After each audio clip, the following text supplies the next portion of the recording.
Coming up on today's Disney Roundup, a Disney World transportation service could be permanently not returning, character dining is returning to a fan favorite restaurant, and how you can support cast members after the recent layoffs announcement. I have all that and more for you coming up right here on the DRU.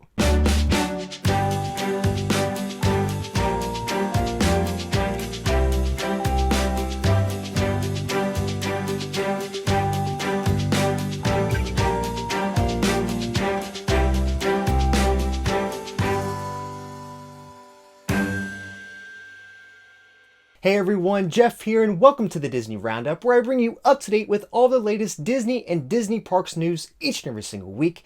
If you're new to my channel, please go ahead and hit that like button for me, and don't forget to subscribe to my channel to receive the Disney Roundup each and every single week. Starting off with company news this week, as we know, last week, Parks Chairman Josh D'Amaro came out and made the sorrowful announcement that Disney would be laying off 28,000 employees due to the COVID-19 pandemic. Since then, we've learned that even cast members like Yeehaw Bob Jackson or the Disney Society Orchestra, formerly known as the Grand Floridian Society Orchestra, who've been at Disney World for 20 and 30 plus years, make no exception. Disneyland has also had numerous layoffs, as well as Walt Disney Imagineering, who has laid off 400 employees, and more are still expected to come. In spite of that, as of recently, Orange County Mayor Jerry Demings has reopened the CARES Act. For the CARES Act, people that apply and are deemed as qualified can receive a one-time $1,000 payment. Note with this, each round closes after the first 10,000 applications, which start next week, Monday, October 12th. Additionally, if you would like to help support cast members who've been laid off or were never called back to the parks from the reopening, there's many ways you can support them. One being the cast member food pantry, which helps provide furloughed and now laid off cast members with groceries. There's also the Second Harvest Food Bank of Central Florida. Both of these support Walt Disney World cast members. For Disneyland, there's the Second Harvest Food Bank of Orange County and Cast Members Food Bank hosted by Workers United Local 50. Also, theme park journalist Carly Wiesel has put together a Google Doc of small businesses owned by cast members that you may also support. So I don't even need to say it, but as we all know, cast members are such a key component of going to these parks and make such a difference and make a magical experience when we go to Walt Disney World or to Disneyland. So if you would like to help support the cast members during these tough times, I will leave links to all of those in the description down below. They're all really good causes. I've personally already donated to the cast member food pantry myself, but yes, again, if you would like to support them in any way, anything helps, and I will leave all those links in the description down below.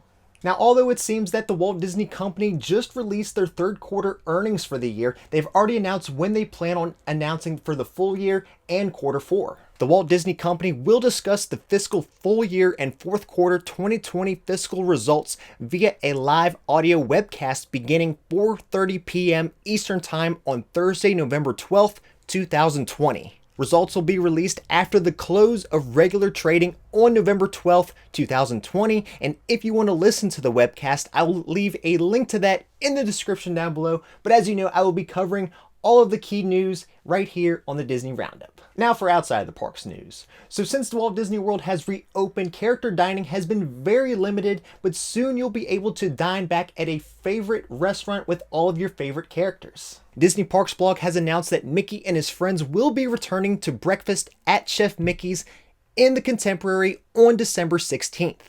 New food items will also be introduced to the menu as well.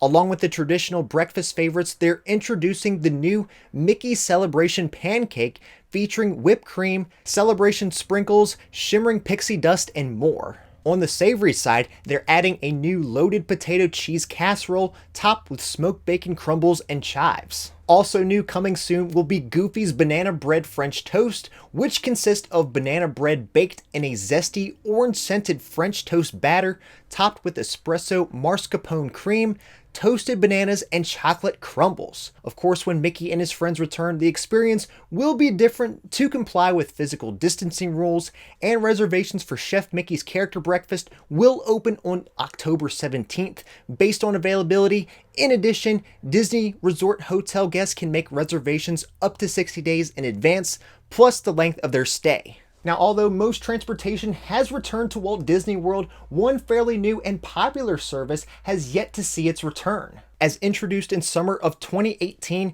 Disney's minivan personal rideshare service has yet to return to property, and from the looks, it may not be for a while. As part of the major layoffs announcement from last week, all minivan drivers were unfortunately part of them, leading to the Disney rideshare service not returning anytime soon. Now, back when Disney was announcing their reopening plans, minivans were never given an announced date, and on the Disney World website, they currently state to be temporarily unavailable. Now, I've seen some may think this is the end of the transportation service, but I do not. I think if so, Disney would have removed it from their website already, and during the current times, I don't think there's enough guests coming to profit off of the service. That, and just within its first year, over 1 million guests utilized the minivan service, and although it can be pricey, meaning about twice as much as a typical Lyft or Uber ride, it's still very popular. I actually had the chance last year to ride in a minivan for the first time. The cast member driving me was great, and I would absolutely do it again.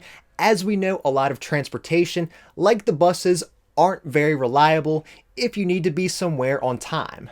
But make sure you subscribe and stay tuned, and I'll keep you up to date on all the latest regarding minivans. Now for parks news. A quick note I want to start off making is that Disney World park hours have been posted through December 19th. Park hours have been posted through then are still under the reduced hours with the exception of Magic Kingdom. Also mentioned last week, Disney has been extending hours on the weekends, and they continue to do so. This month of October, park hours have been extended from the 16th through the 18th, as well as the 23rd to the 25th, all with the exception of Hollywood Studios. So a bit has happened over this past week in regards to the latest Disneyland reopening news, or lack thereof, but allow me to take you all through it. According to the OC Register, last week, California was supposed to announce theme park reopening guidelines that included Disneyland. Before an official announcement was made, of course, Disney and others reviewed the guidelines presented by California Governor Gavin Newsom and the state of California. All that's known for now is that they're supposed to be very strict and borderline unreasonable. Because of this, Disney and other theme parks have now asked Newsom to hold off in officially announcing these reopening guidelines. Now, since then, according to the Sacramento Bee, from a Disney spokesperson, Bob Iger, who was a part of Newsom's Economic Recovery Task Force, has quit. Now, it's unsaid the reason for Iger quitting Newsom's task force, but one can only assume it was in related to this. Now, due to the backlash from Disneyland and other theme parks, Newsom has postponed the announcement of theme park reopening guidelines once again and doesn't seem too eager with further discussion about it, as in just this past Monday in a press conference when asked by a reporter on Disneyland's reopening, he would ignore the question. Furthermore, in another recent press conference, California's Secretary of Health and Human Services said that there's no promise of a specific date when it comes to announcing the guidelines. So it seems like over this past week, the reopening of Disneyland has become this drama-filled story. I hope something can be announced soon, because I know a lot of people at Disneyland would like for those parks to reopen. I think it would be good for Orange County as well. But make sure you subscribe and stay tuned, and I'll keep you up to date with all the latest Disneyland reopening news. Another quick note I want to make is that just as one Frozen attraction has returned, one will be temporarily closing soon. Over at the Norway Pavilion at Epcot, Frozen Ever After will be down for refurbishment from November 2nd to November 6th. No details have been said on what the refurbishment for the attraction entails, but just being down for the few days could mean that it is just preparation for the holiday season. Alright everyone, well that's all I have for you for this week's episode of the Disney Roundup. If you enjoyed it, please make sure to hit that like button for me, and don't forget to subscribe to my channel to receive the Disney Roundup each and every single week. And that's all I have for you for this week, and until next time, we'll see you on the DRU.